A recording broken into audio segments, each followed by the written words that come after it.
aoka iaraka mivavaka isika rehetra. Ry Jesosy Tompo, misaotra anao zahay fa zava-dehibe ny asanao, tsy ny famoronana ihany fa indrindra ny fanapahana ny mpanota, fa indrindra ny tondranao ny mpanota ho isan'ny vahoaka ao ny fanjakanao eto an-tany sy any an-danitra. Mangataka ny fanamasinana ny fanahy zahay mba horemo mazava ny teninao ry Jesosy Tompo. Amen. Fifaliana lehibe ry havana no azahoana mamangy eto amin'ny renivohitry ny fileovana Nosy-be ato ny synodam-pahatan'Antananarivo amin'ny alalan'ny famangiana amin'izao fankalazana ny faha-efapolo taona nitoriana ny filazantsara na nabiazana tamin'ny alalan'ny gazety Diadema izao. Famangina amin'ny alalan'ny fanokanana misionery izay tanterahina eto koa anio, ary ireo antony roa lehibe ireo dia nalaina ho isan'ny toriteny ny teny faneva ao amin'ny Salamo faha 5:7 ka ny 9:1 fa tsy hodinganitsika akory ny alahady voatendry ho an'ny Androany.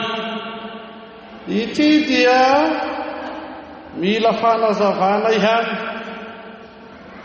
fa vokatry ny tsy fitoviam-pijery tamin'ny fahatserovana ny olona masina dia misy manao alahady anio alahady faha-4 ary misy manao ny alahady anio alahady faha-3 ka izay nalahatra ny komity amin'ny komitiny Diadema dia ny alahady faha-3 no anjarantsika anio.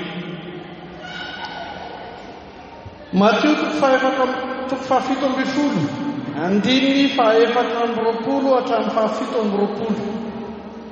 Mateo 7:12 andininy faha-4 hatramin'ny faha-7 sy Salamo faha 5:7 andininy 1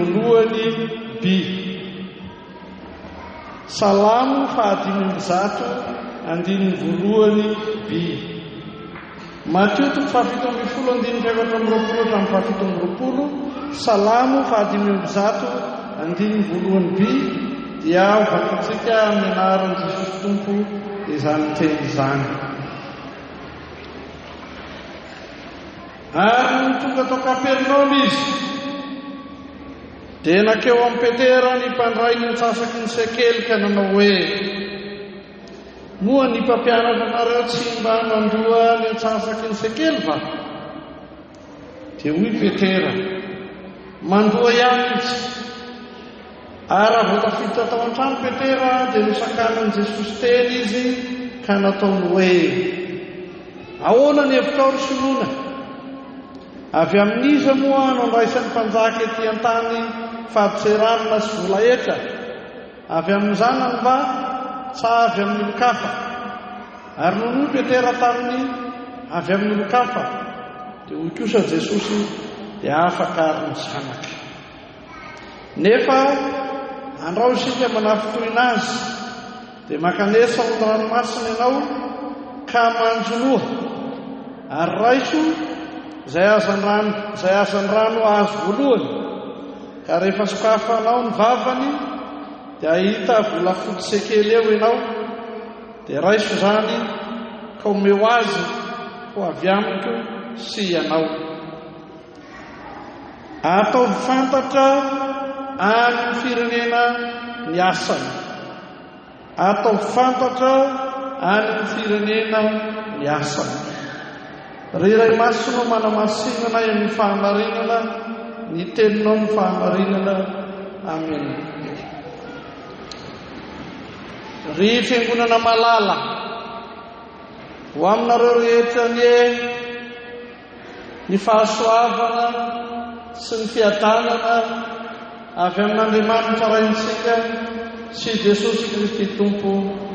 Amen.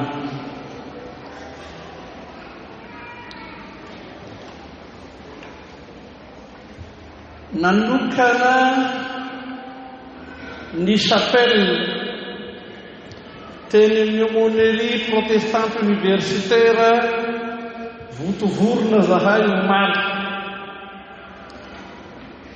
Rehefa tonga tao amin'ny fotoan'ny fandraisam-pitenenana dia izao no azo fontinana ny teny nataon'ny olona 12 ny teny teo aloha. Sarobidy ny fananana ny fitezam-panahy satria rehefa tsara taizato ny olona dia tsy midirevy intsony, tsy mandoro pneu intsony, tsy mitaky borsa ny fomba mahery vaika intsony fa lasa mandoalika mivavaka dia lasa nieritreritra lalina nanao hoe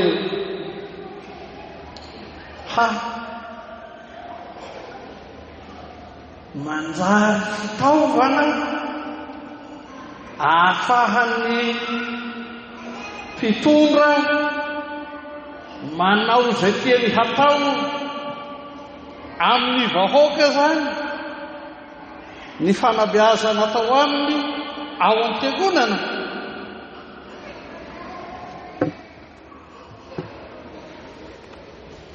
Ary tsy vitsy ny diso fandray na ny mpitondra na ny vahoaka rehefa vakina ny Romanina 7:10 arak'izay namakiantsika azy teo. Fa rehefa atonina ny tenin'Andriamanitra anjarantsika androany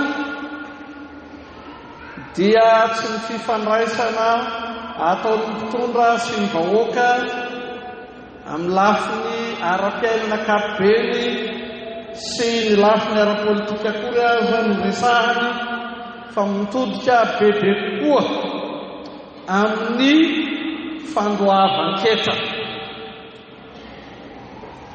Raha namaky ny filazantsara isika araka ny Matio 12:20 dia ny fariseho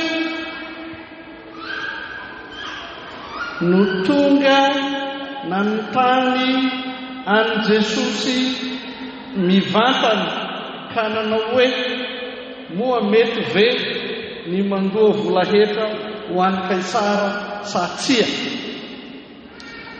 Jesosy tenany no anontanian'ny fariseho hoe mety ve ny mandoa volahetra ho an'i Kaisara? Io moa lazain'ny 12:20 hoe niraisaina izy mba hamandrika an'i Jesosy. Fa tsy nijanona amin'izany le resaka, fa amin'ny 17:70 Matio ihany zany izao nakeo amin'ny Petera ny mpitaky eta moa ny mpampianatra anareo tsy mba mandoa ny atsasaky ny sekely va?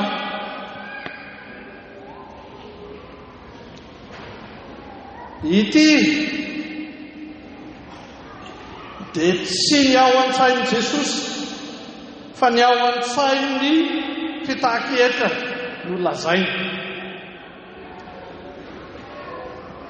Ary dia niporofoin' Jesosy amin'ny valiteniny fa diso ny hevitra an-tsain'ireto fitaky-heta reto. Diso. Na izany aza Jesosy tenany koa mba nanontany ny Petera. Izany hoe Petera zany amina lohateny anankiray mahazo fanontaniana indroa. Voalohany avy amin'ny mpamoriaka izay nolazainy hoe mandoa ihany izy, fa faharoa avy amin'ny Jesosy tenany. Jesosy tsy nanao hoe tokony handoetra avy aho sa tsy tokony handoetra avy aho, fa izao no nataony. Avy amin'iza moa zany no angalany ny vola etra.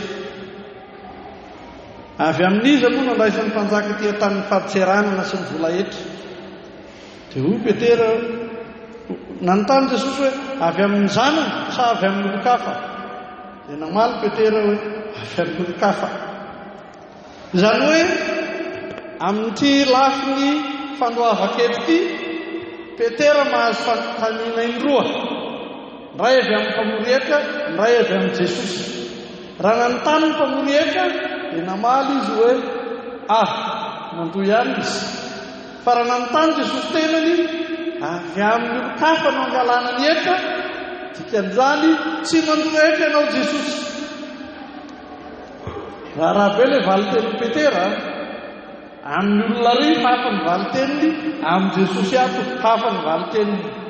Fa Jesosy tenany dia nanamafy ka nilaza tamin'ny Petera hoe mba tsy hanafitohina an'ireo aloavy eka. Dia manjary marina ilay nilazain'ny Petera hoe mandoa ihany izy. Zany hoe raha ny marina dia tsy tokony handoa izy, fa noho ny aminareo dia mandoa izy. Ary dia naloa ny antsasaky ny sekely. Fa ny hitantsika eto dia hoe nisy vola sekely tao am-bavan'ny trondro, ny atsasany andoavana ny etra ny Petera, ny atsasany andoavana ny etra avy amin'ny Jesosy. Tsy alefantsika lavitra ny resaka ny amin'izay ady hevitra hifanaovana any, fa ny zava-dehibe mivohitra eto dia ny hoe na inona hevitry ny fariseo, na inona hevitry ny fitaky-heta, na inona hevitry Petera, mazava ny hevitry Jesosy mandoa heta.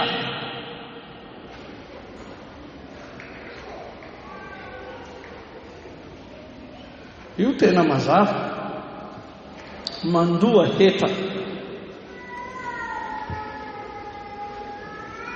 Fa na nilazany Petera azy hoe mandoa ihany izy, na nilazany Jesosy azy hoe mba tsy hanafitohina azy ireo, ndrao isika manafitohina azy ireo, hoy Jesosy, mba tsy hanafitohina azy ireo, dia izao mandoava heta.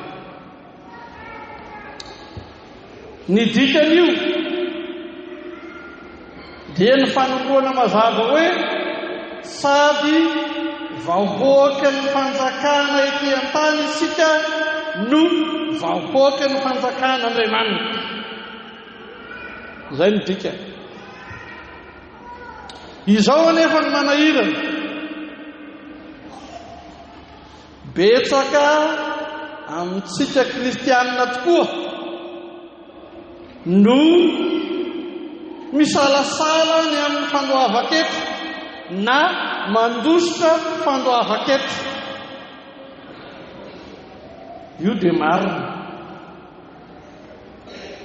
ka anarina amin'ny tenin'Andriamanitra atolotra antsika androany eto hoe amin'ny mahavahoaka ny fanjakana antsika ato anatin'ny fanjakana malagasy mandoava eto fa akoatran'izany vahoaka ny fanjakan'Andriamanitra koa isika. Misy olana hafa na manaiky handoa etra tsara aza ny vahoaka kristianina malagasy zay maro anisa eto amin'ny firenena, na manaiky handoa etra tsara koa azy izy rehetra dia izao mbola olana anankiray lehibe ny fitantanana mazava ny etra.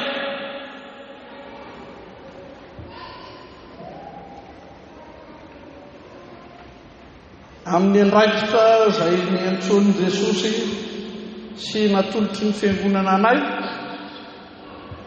dia mandeha amin'ny toerana samihafa, amin'ny firenena samihafa, ka mitsiriritra ireo fahatsaran'ny lalana eto sy eroa,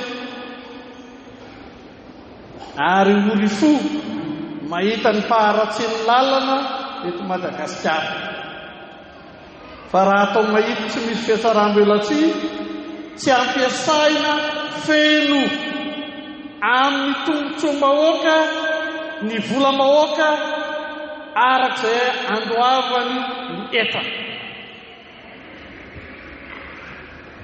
Raha izany tenin'Andriamanitra izany no jerena dia diso izay rehetra tokony handoetra tsy mandoetra, fa diso ny mpitaky etra sy ny tatana etra satria tsy nampiasainy araka ny tokony ho izy ny volam-bahoaka. Ka dia iny fa ratsy ny lalana, tsy zarizary ny hopitaly, tsy tomombana ny sekoly, sy mandeha arak'izay heverana azy ny raharaha-bahoaka. Antso no ataon'ny tenin'Andriamanitra amin'ny mahavahoaka ny fanjakana malagasy antsika dia ataovy ny adidy takina amin'ny olom-pirenena malagasy. Antso no ataon'ny tenin'Andriamanitra amintsika na iza mandray anjara amin'ny fitantanana raharaha-bahoaka, na any amin'ny fokotany, na any amin'ny komina, na any amin'ny distrika, na any amin'ny faritra, na aty amin'ny fanjakana foibe, diso ny fitantanana tsy arajariny ny fananam-bahoaka, ka aoka ampiasaina araka ny sitrapon'Andriamanitra koa ho fanasoavam-bahoaka ny fananam-bahoaka. Fa ny mahatonga ireo karazan'ota ireo na ny finiavana tsy andoetra na ny fitantanana diso ny etra dia samy ota, samy ota, ary ao anatin'ny faharatsiana anjakana sy anapahany ota toy izany dia manan-kilazaina koa ny tenin'Andriamanitra. Ary izany indrindra izay lazain'ny Salamo 5:1. Mihira ny mpanao salamo miantsa ny asa rehetra efa nataon'Andriamanitra tamin'ny fanafahana ny Israely tany Egypte. Mihira ny mpanao salamo miantsa ny fanafahana amin'ny fanapahany fanandevozana. Mihira ny mpanao salamo miantsa ny fanafahana amin'ny vahoan'ny ota. amin'izany dia tondroina mazava fa tena Andriamanitry ny Israely no nanafaka azy tamin'ny fahandevozana tany Egypta. Ary amin'izany fanafahana ny Israely avy amin'ny fanandevozana tany Egypta izany dia tsy hoe atao izay ahafantaran'ny Israely sy ny taranany izany asan'Andriamanitra lehibe izany, fa atao izay ahafantaran'ny Israely sy ny taranany izany asan'Andriamanitra lehibe izany no atao izay ahafantaran'ny olombelona rehetra izany asa lehibe nataon'Andriamanitra izany. Raha vakina amin'ny dikateny protestanta eo am-pelatanantsika ilay salamy 500 dia nataony hoe atao fantatra any amin'ny firenena ny asany. Fa rehefa vakina amin'ny dikateny hafa, na ho teny anglisy na ho teny frantsay, na ho version inona na ho version inona amin'ny teny anglisy zany na amin'ny teny frantsay, dia izao no hita betsaka. Atao fantatra eo amin'ny olombelona rehetra ny asany Jesosy. Ity fanafahana amin'ny fanjakany Iota, ity fanafahana amin'ny fanapahana taon'ny Iota ity dia Jesosy ilay mpanjaka ao amin'ny fanjakan'Andriamanitra no manana ny hery sy fahefana hanao izany.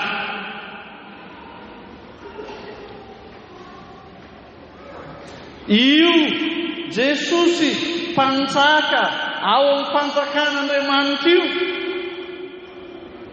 dia maka ny olona voagetra ny Iota rehetra, na iza izy tsy misy akanavaka, dia mitondra azy makao amin'ny fanjakan'Andriamanitra. Io ny sary lehibe entiny nangalany Jehovah Andriamanitra ny Israely, ny zanak'Israely babo tany Egypta andevo 3,700 taona ka nentina anakeo amin'ny tany tondra drono sy tantely.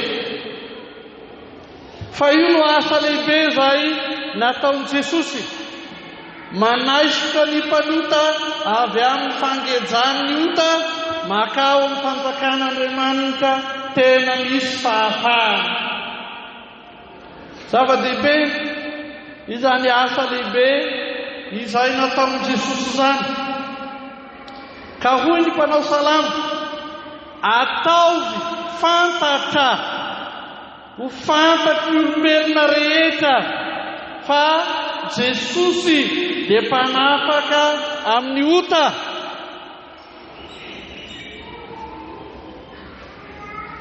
Izany no ventin'ny teny faneva koa.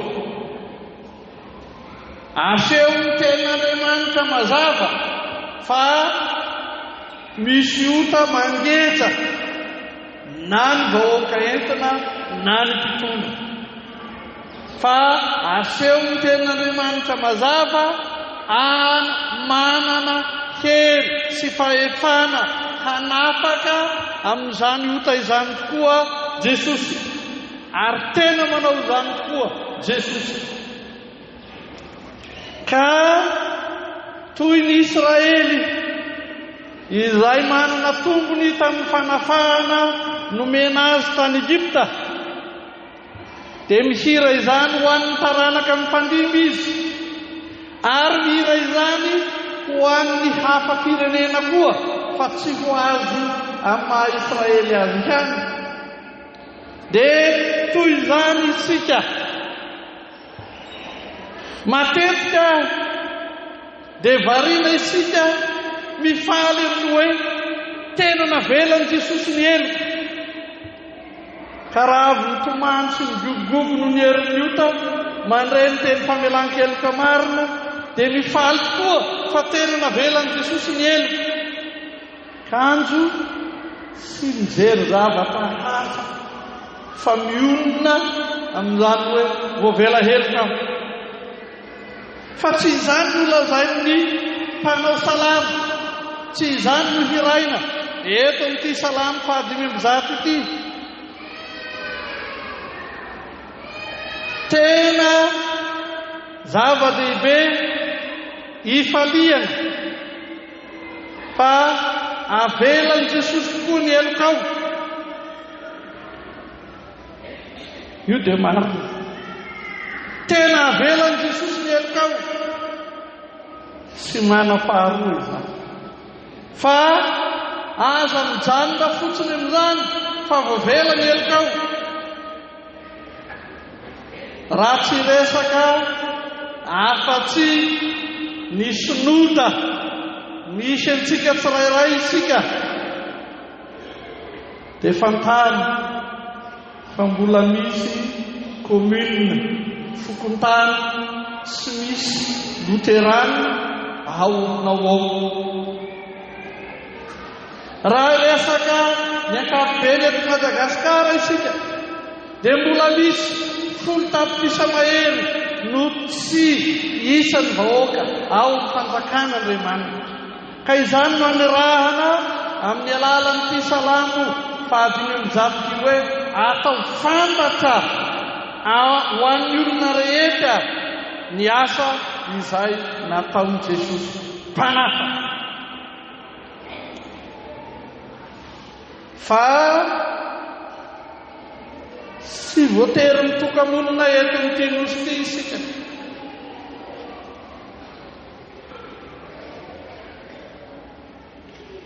Itsy akaiky atsika itsy ny nosy Komoro, firenena silamo. Hatreto ny fanisana hitako manodidina ny 20 ny kristianina luteranina ao. Fa misy olona maro ivelan'izany ao, ampahafantaro azy ireo fa tia azy ireo koa Jesosy. Iraka omeny Jesosy ny fiangonana izany. Raha mikisaka etsy amin'ny nosy seselina isika sy mbola misy kristianina luteranina 100 kory ao, 50 aza angamba. Mba tsy nosy silamo tahaka ny Komoro aloha, fa mba nosy kristianina iseselina. Kanefa ampahafantaro azy ireo fa tena manafaka miota Jesosy. Dia tahaka izany ny nosy Maorisy, ny nosy Mayotte samy manodidina antsika eto. Fa fiteniko matetika rehefa mamangy any Eropa ny hoe raha misy tany be jentilisa dia ny enareo aty fa tsy ny any Madagasikara intsony. Ary raha tianareo marina ny fanapahan-kevitry ny KMSL fa ny kristianina luteranina anankiray dia mitona jentilisa anankiray isan-taona, raha tsy mijanona ampiatsara velatsisy mpandaintsika fa miaina amin'izany dia izao moramora kokoa no mamita an'izany ho anareo aty Eropa. Satria izay fidianareo jentilisa daholo no manodidina anareo, na ny anonana ny anaran'i Jesosy aza manahira. Fa hoy ny teny faneva atao fantatra amin'ny olombelona rehetra fa Jesosy tena mpamonjy, Jesosy tena mpanafa, Jesosy manarana ho avy amin'ny fanapahany ota ho tonga ho fanjakana izy Andriamanitra. Misy fomba samihafa azo anatanterahana izany baikon'i Jesosy izany, fa roa ihany no resahantsika eto amin'izao tontolo izao. Ny voalohany amin'izao fankalazana ny faha-40 taona ny asan'ny gazety Diadema izao dia anaovana antso avy hoe atao fantaka amin'ny olombelona rehetra ny asa fanafahana nataon'i Jesosy amin'ny alalan'ny asa fanaovan-gazety. Ity asa fanaovan-gazety dia ny fiangonana Loterana Malagasy no mpitarika azy. Isan'ny gazety voalohany sady manan-danja, manana ny toerany eto Madagasikara ny gazety Mpamangy, ny gazety Sakaizan'ny Tanora. Tsy mba lazaitsika koa hoe laharana faharoa reo, fa mitazona laharana voalohany reo, vakio ny tantara. Fa atao fantaka ny firenena rehetra, atao fantaka ny olombelona rehetra amin'ny alalan'ny fanaovan-gazety, Jesosy no mpanafaka. Taoriana lavitry ny gazety Mpamangy, taoriana lavitry ny gazety Sakaizan'ny Tanora. Efa manana koa isika ny gazety Sikolelavitra. Efa nisy koa tamin'ny fotoanandro ny atao hoe mifinoantsika. Fa taty aoriana ela dia niasa koa ny gazety Diadema. Ary efa 10 taona zao no nanompoan'ny gazety Diadema hitondro ny filazantsara, hanabe ny vehivavy, hitaona vehivavy maro, haharitra amin'ny finoana, ho tonga amin'ny finoana, hanana anjara ao amin'ny fanjakan'Andriamanitra. Tafiditra amin'ny 10 taonany ny gazety Diadema, atao fantatra amin'ny firenena rehetra fa Jesosy no mpanafaka. Sarobidy ny fananantsika ireny fitaovan-tserasera ireny, ahatonga ny fitiavan'i Jesosy hiaka ny ampon'ny olona rehetra.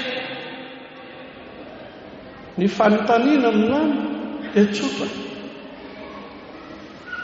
Firy isan-jatony amin'ny vehivavy luterana no misitaka ny tombotsoa entiny Diadema. Tena tonga ny FBL ao amin'ny vehivavy luterana rehetra ve izany Diadema izany sy ny asarobidiny zavatra entiny izany. Fa izao ny baiko, ataovy fantatra amin'ny olona rehetra ny asan'i Jesosy. Firy isan-jato ny vehivavy luterana no mampiasa, misitraka ny asarobidiny gazety Diadema. Fa raha sanatria mijanona ho an'ny vehivavy luterana ihany ny gazety Diadema, hanaona ny vehivavy malagasy zay tena maro misy eto amin'ny firenena. Raha sanatria ka tsy ahatonga an'i Jesosy mpanafaka any ny vehivavy malagasy rehetra ny herin'ny gazety Diadema, iza no rasana? Fa izao ny baiko, atao fantatra amin'ny olona rehetra Jesosy mpanafaka. Zava-dehibe ny hoe manatrika ny 10 taona ny gazety Diadema. Fa zava-dehibe ny mandiny tena ka mamaly izany fanontaniana izany hoe firy isan-jato ny vehivavy eto anivon'ny fiangonantsika no mahazo na misitraka ny tombotsoany izany. Fa Jesosy mibaiko atao fantatra ho an'ny olona rehetra, satria ho an'ny vehivavy luterana rehetra. Fa ahoana no andraisan'ny FBL ny anjarany hampahalala ny vehivavy malagasy ny asarobidiny ny asan'i Jesosy? Manana ity gazety Diadema ity isika. Ahoana no atongavana an'izany, hamalinana izany antso ny tompo izany hoe atao fantatra any amin'ny firenena rehetra ny asany. ampahafantaro ny vehivavy malagasy rehetra ny asan'i Jesosy. Fa ny zavatra lehibe faharoa akoatra ny asa manaovana gazety dia maniraka olona mihitsy isika. Fiainan'ny fiangonana Loterana malagasy zany hatramin'ny 100 taona mahery lasa. Sy mba tao anatin'ny 100 taona fa tao anatin'ny 100 taona mahery lasa. 20 taona, 30 taona fotoana izay nanirahana misionery. Averiko matetika ny 20 Jolay 1970 no fotoana manandaza eto amin'ny tantaran'ny FLM, eto amin'ny tantaran'ny fifoazana nanokanana sy nanirahana misionery voalohany. Ary ny tantaran'ny isan-taona miainga amin'ny isan-taona navaraky mania dia tsy misy afa-tsy fanirahana evanjelisty no ivony ventiny amin'izany asa lehibe zany. Amin'izao tsika miteny izao miditra mivaravara ny 100 taona vaovao, tsy fanirahana evanjelisty ato anatin'ity nosy ity ihany no ampanaoviny Jesosy amintsika, fa iraka alefa any ivelan'ny Madagasikara. Efa nanao izany ela isika, mihoatra ny 20 taona. Manao sy mampitombo izany mandrakariva isika. Ary efa nipetraka kely nanao tombana fohy eo anatrehany izao tenin'Andriamanitra izao, dia mahita fa 3 ny dokotera nalefatsika ny papigily tamin'ny faran'ny volana jona teo.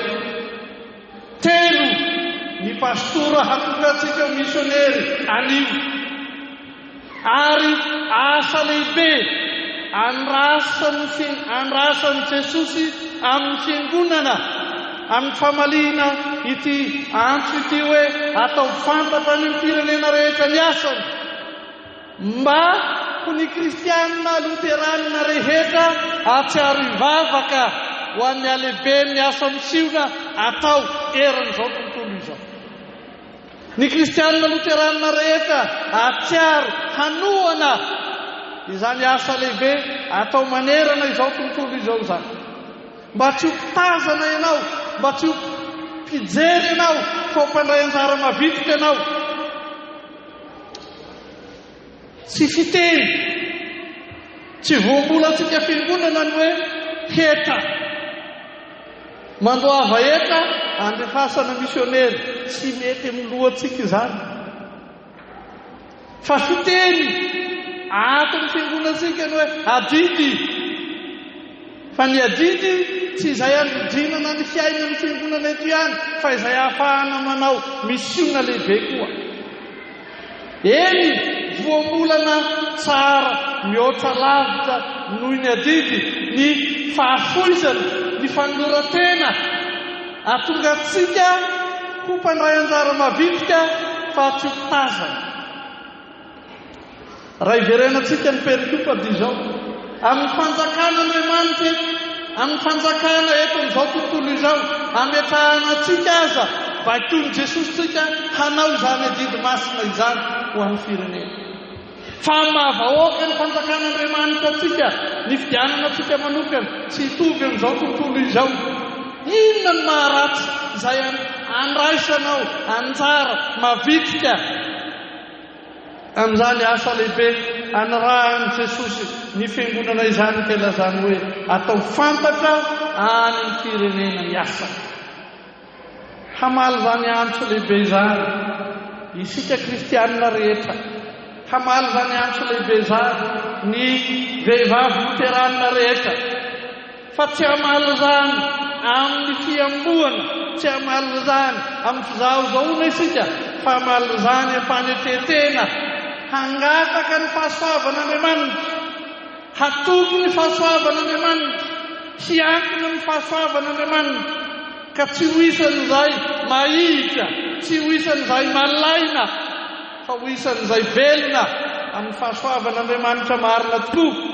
Ka hevitra ny asarovidiny zany antoko zany hoe atao fantatra any amin'ny firenena ny asany, mba tsy ny hafa fa ianao no mitarika izany hoe manana ny fanjakana ety an-tany Andriamanitra, manitatra ny fanjakana ety an-tany Andriamanitra, ary ianao no mba asadorony mitondra ny fahatarana izany mbainday ny fanjakan'Andriamanitra izany. Izany dia tsy amin'ny teny ihany fa amin'ny asa indrindrandrindra koa, tsy amin'ny asa fanaovan-gazety ihany fa amin'ny fanarahana olona mivantana koa, atao fantatra any amin'ny firenena rehetra ny asa. Voninahitra ny an'Andriamanitra Ray sy Zanaka ary Fanahy Masina izay hatramin'ny taloha indrindra ka ho mandrakizay. Amen. Mitsangana karaisy ny fitahiana. Ny fahasoavan'i Jesosy Kristy Tompo, ny fitiavan'Andriamanitra Ray ary ny firaisana amin'ny Fanahy Masina ho aminareo rehetra ny hatramin'izao ka ho mandrakizay. Amen.